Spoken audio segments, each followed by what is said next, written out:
Hello and welcome to Patents TV Live. I'm your host, Jeff Bond. This is episode 28, and like many of the Patents TV episodes, we are going to look today at something a little bit different than I explained a few episodes ago. We have our live TV every first Tuesday and third Tuesday of the month at 11:45 Eastern Time. And on the first Tuesday, I usually go through information that the other patent staff might share with me about some ideas that might be helpful for folks to use in the classroom or even outside of the classroom. And then our third Tuesday is when we have a vendor presentation or a vendor feature. And this week we have R.J. Cooper and Associates out of Lake Forest, California. And although it's only a 15-minute presentation, I can understand why Mr. Cooper didn't want to come all the way to Indiana to do this taping. So I'm going to go ahead and show you some of the things that he would like me to highlight. And we'll take a peek at the website, and I've got a couple other things that we'll look at as well. So one of the things that he wanted to have me show you is the Big Blue Tooth keyboard. And we have that up on the website here. And it's the one right here on the left. I'll zoom in a little bit on this. And basically, it's a keyboard, Bluetooth, that's made of high-density plastic. And it comes in two different configurations. It comes in the style that you see, where there's colors and there are, and it's QWERTY. And it also comes in just yellow keys. So in looking at it, the keys are about 1 inch or so in size, and it doesn't have a lot of the standard functions that a regular keyboard would have. It doesn't have your function key and your FN keys and that sort of thing. But most of it, is pretty well there for all of the basic features that we need. R.J. Cooper looked at how traditional keyboards were set up and how they're used. And an individual that does regular typing with their fingers on the home row and just really doesn't look at the screen, this really isn't for them. Because what he saw was that for some individuals, it's difficult for them to see the keyboard and then look at the screen, and so they were kind of doing what he called a head bob. And he'd bob up and down. And so he decided that let's put this in a plane of about 45 degrees. And this particular one is set up with an iPad, again, hooked up with Bluetooth. And again, it's at a slant. Go back here and we'll look at the side view. So here's the side view.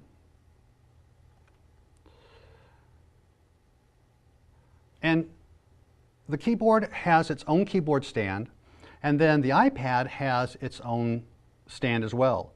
The iPad stand is called the Tall Tablet Stand. And again, if you have the iPad sitting down on the desk and then you raise the keyboard up, you'd be losing part of the iPad at the very bottom. So the thought was to bring that iPad up where it could be more utilized and in the field of the person that's using it. So that 45 degree is one of those things that just really seems to make a difference for individuals that do kind of more of a hunt and peck type of typing, where they're looking for individual letters and numbers and so forth. So great for targeting and brings it up nicely. This particular one has the rows of color, and it's intended to be that way. What RJ found was that he could identify or suggest where the key is. For example, it may be in the blue row or it may be in the yellow row.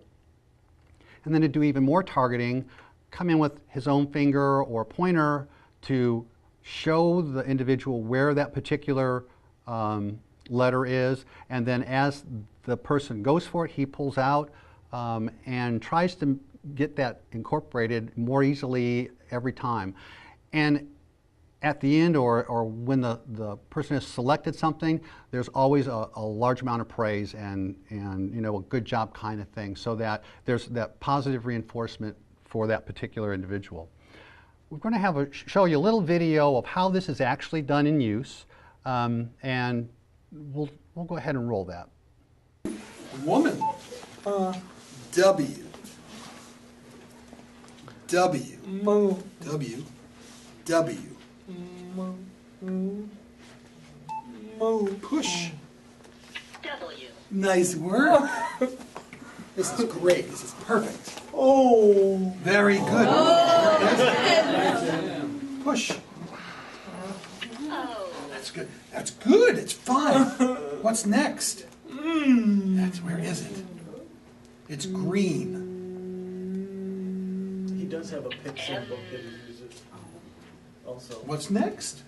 It's yellow. See how those colored rows work? Fantastic. N.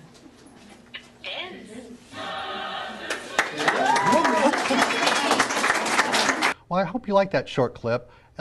I find it very interesting the way that the individual got involved and really had an interest in what he was producing as far as spelling out the words and using the letters and so forth. So another keyboard that we're going to take a look at is the large keys keyboard, and it's the one here on the right.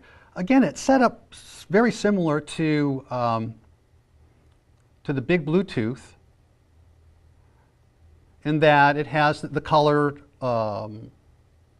rows of QWERTY text, QWERTY keys, and again, all the same type of functions. It just happens to be this one is white. But the difference with this one is that it's got a USB connection. So this one is wired. It is not Bluetooth, it is wired, but it has the connection right here that plugs right into the iPad. So you can actually use this as a keyboard for the iPad. And again, this also comes in yellow keys as well. So it can be plugged in. It can be used as a regular USB cord. You just detach it here from this little pigtail that is for the iPad. But again, still a functional keyboard, and again at a slant as well. So you can use that one with any of the iDevices. You could use it for a Mac. You could use it for a PC. You can use it, for just standard keyboards. Now the USB, the big Bluetooth, again being USB, that can also be used with other things besides the iPad. It can be used with Androids. It can be used with Macs. It could be used with PCs that are equipped with the Bluetooth function. And if it's not equipped with the Bluetooth function, RJ Cooper actually has what he calls the Big Blue, and it's a dongle that plugs in. Actually, I'm sorry, it's the Bluetooth USB dongle.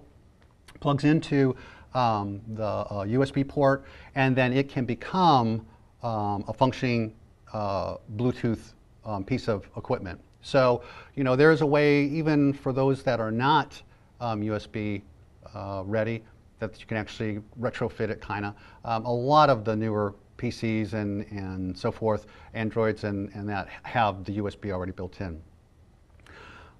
There are a couple other things I wanted to show. We were talking about the stand. This just happens to be what the stand looks like. So it's up underneath here, holding the keyboard at about a 45-degree angle. And is very sturdy.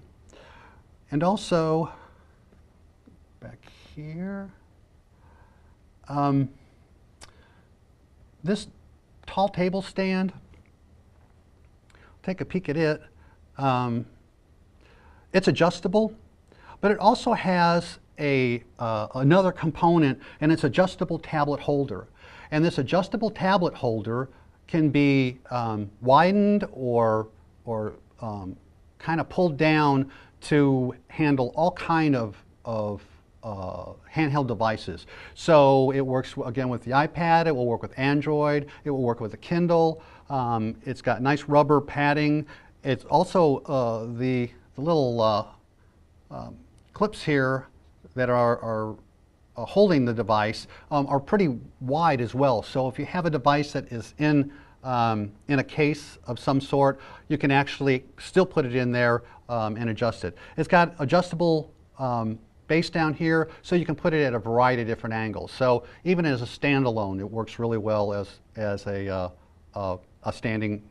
standard. We'll back out here. I'd like to show you another product, and it's actually the Bluetooth switch interface. And that's one that I actually happen to have. Got it right here, and I've got it hooked up to two of switches. And again, I've got my iPad here, and I'm going to switch over to my iPad. We're going to go to a program called Reflector. What Reflector allows me to do is actually project my iPad.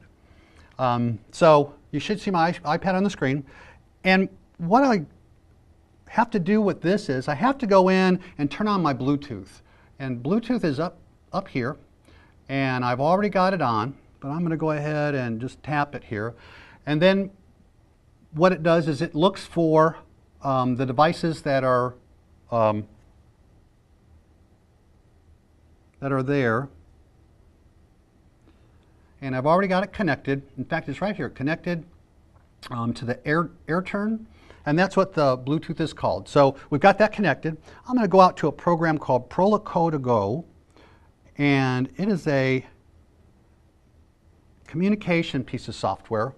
And it's got some of its own settings. And I don't want to go into a lot of detail, but if we go into the type of setup that I have, I've got it set up so it'll do scanning. And one thing that we have to do with this one is go into advanced and set up a couple things in here. And on the step switch and the picker switch, you'll see kind of a tilde and a 1. And a tilde and a 1 and a tilde and a 3. And that's what lets me interface with the Big Blue switch. So how it operates then is I start it by hitting this little spot up in the upper left-hand corner, and then I hit my first switch. Oh, there we go. And we'll start our scanning, and I can scan to the next selection and down to the bottom. I'll come back to the top again, and I'm going to go to this center section, and I'm going to select this. And now I can actually go through row by row until I find what I want in the row. And then I can scan either left or right that way. And when I want to make the selection, Hi, bye. it then reads the whatever was selected. So I can start it again just by hitting, again, my blue one. So that's the way the Bluetooth switch works. Bluetooth switch interface works, and it works with, again, a variety of different things. You can work with an Android or any other device that actually has scanning technology pretty much built in. And R.J. Cooper, let me jump out of here. R.J. Cooper has a really nice website that has a lot of suggestions of things, and we'll take a peek at that. Again, all these items are, he's got them divided up with new items and so forth, and just scroll down and look at a variety of things. If you look at my little scroll over here on the right-hand side, it's pretty extensive. And we get down to just a variety of devices, interfaces, some software suggestions. So I'd encourage you to take a peek at the other kinds of things that are there because they're pretty impressive. And a lot of these are things that R.J. Cooper actually either designed or had the idea as to how this interface or how this particular thing works. So it's always nice to see that somebody's, coming up with some unique devices. And with that note, I'm going to go ahead and finish up. I think I covered as much as I could in our 15 minutes. I do want to remind you that we're going to have November 4th and 5th, the state conference for the Patents Project, our Patents State Conference, again, November 4th and 5th. It's at the Crowne Plaza downtown Indianapolis. And we utilize the Old Union Station as well. We also have things archived on our Patents TV. And you can go to www.patentsproject.com, slide down to the services, double click that and go to video, and we've got all these things archived as well as captioned. And you can actually take a peek at some of what we've done with the state conference from last year. So with that being said, I look forward to our next Tuesday, which will be the first Tuesday in October, and we will be here at 11:45. Until then, have a great day.